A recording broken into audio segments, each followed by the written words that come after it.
The moral of the story I'll take away from this show is this: if you don't have any morals or any sense of integrity at all, you end up like this old man here, who all he does is sit around, watch drama, and do nothing. What's up, guys? 747 and welcome to Watch Plus. Coming your way. Today we're watching a show translated called Hot Juicy Teacher, and coming off of watching When the Cicadas Cry, it is a decent transition to how extremely visceral the show is, right? It's basically a violation every 45.7 seconds. No hesitation, no second thought whatsoever. The very first scene actually is about a teacher who was cornered by students, and one of the main students who was cornering her in a group of 4, his dad is the head master of the school, so she can't say anything. So when some guy named Yuichiro tries to save her after he notices something ain't going right, something smells off, according to him. Well, he didn't really smell because you can't smell these words. Regardless, he goes there, tries to save him, gets pummeled. Of course he does, because why would the main character saving someone in distress make sense in these type of shows?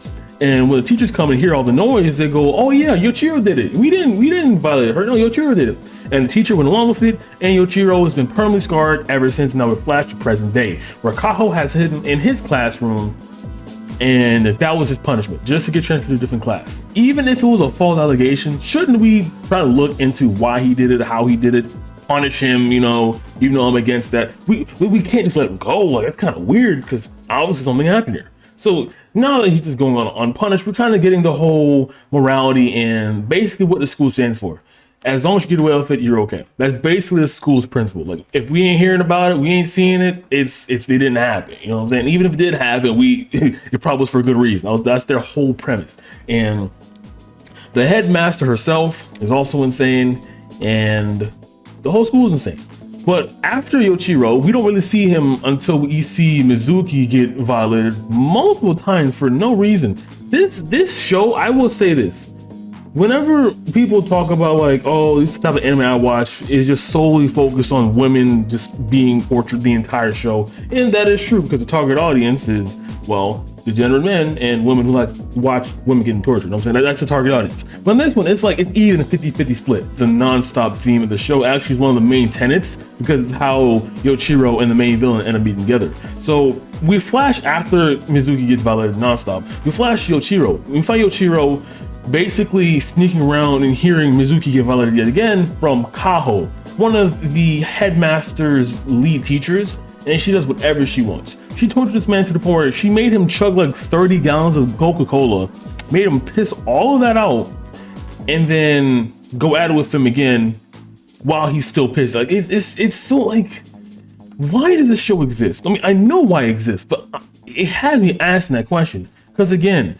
it's one of those shows where you can't stop watching because it's so vile, so disgusting, but it's so fast paced that you just blinked and 40 minutes of plot just went by. Without not. Speaking of plot, there isn't much of a plot. The plot of the show is Yoichiro finds a girl, makes her his pet, and goes on to another girl. That's the entire plot. And then when Yoichiro and Kaho finally met, that's the climax of the plot and the end. Now, there is a certain part of the series where Mizuki gets saved by Nagisawa. However, since she's a teacher, there's a power dynamic there, and she ends up. And then we go back to Yoichiro. We find out what he did with the allegation, situation. Instead of crying about like a normal person would, or just being depressed about it, he actually does the act he was accused of on another girl who's actually concerned about him. I know, it just the pride, right? It's just totally shocked. We flash forward, and that girl is back on campus, and guess what Yoichiro does? He finds her, makes her his pet again, and goes through several rounds with her, and spots Kaho watching them go at it with her. We've got the janitor here helping Yoichiro, trying to find Kaho, the main person behind the scenes who's violated Mizuki, and Rena, another nurse who is also violated Mizuki as well. And then we also got Kaho watching Mizuki get beat up, because I'm thinking okay, so this must be some secret plot to have Mizuki kill them or something. Why is Mizuki the main target? This is kind of weird. But in reality, it's just basically what this is they're setting Mizuki to be up the main victim, right? So whenever someone goes to help him, they immediately grab the person helping them, which is usually a girl, rope her back, get her destroyed, and then to bring her back, capture Mizuki again, and have them go at it while they are torturing them at the same time. This is all Kaho's plan, right? That's it. All that happens for the entire 3 episodes. And in the third episode, we finally see Yoichiro catching up with Kaho because the key he got from the janitor led him to the room where it has pictures of him going at it with all these women he's been going with consistently, who's been making them pets, who he said that he got bored with up until this point. And he sees it like, oh yes, it's very interesting. Yes.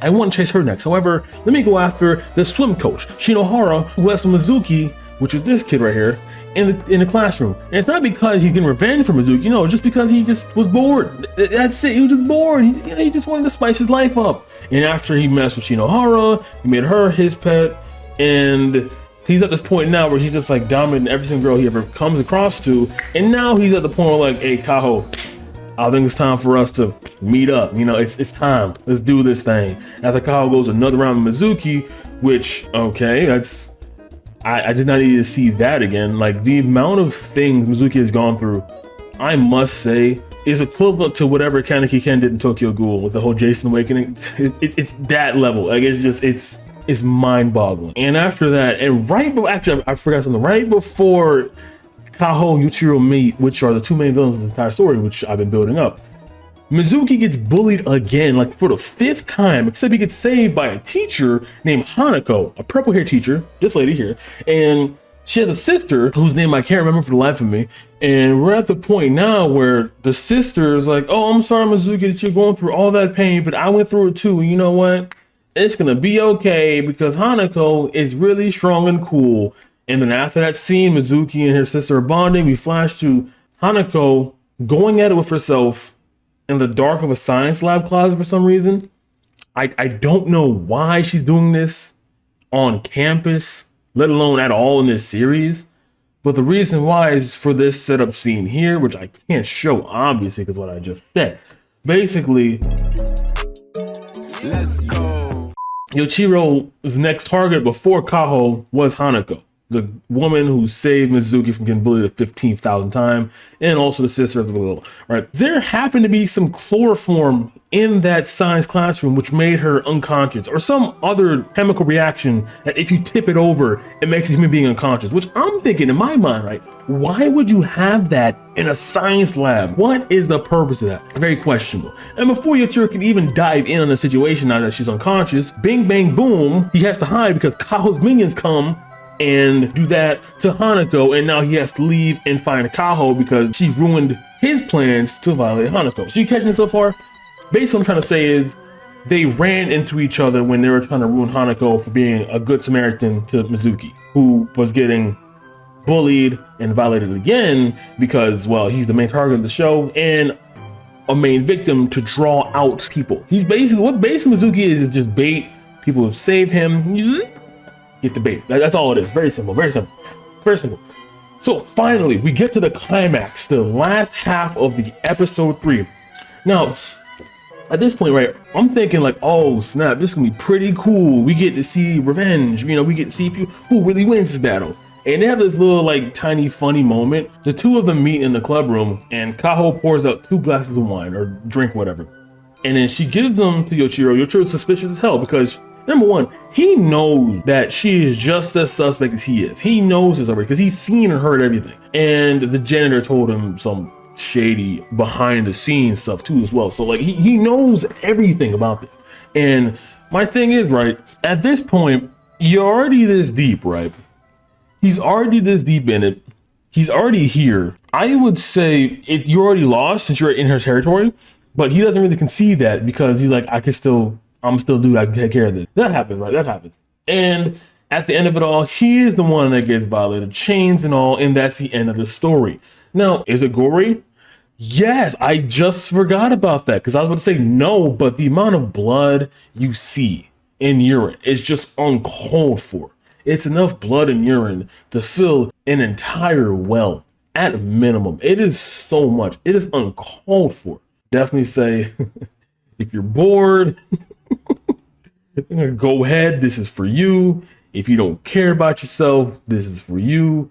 And if you want to see some revenge action, this is also for you. Now, mind you, the revenge will be built up over the course of basically 3 episodes. So if you can hold off for that long, there you go. But that's the end of that. And yeah, that was How Juicy Teacher translated. And I got to go bleach my eyeballs. All right, guys, I don't have an outro, but if I did, it wouldn't matter because nobody's sponsored the video. Good night. We're at 950 subscribers. We need to get 50 more cult members.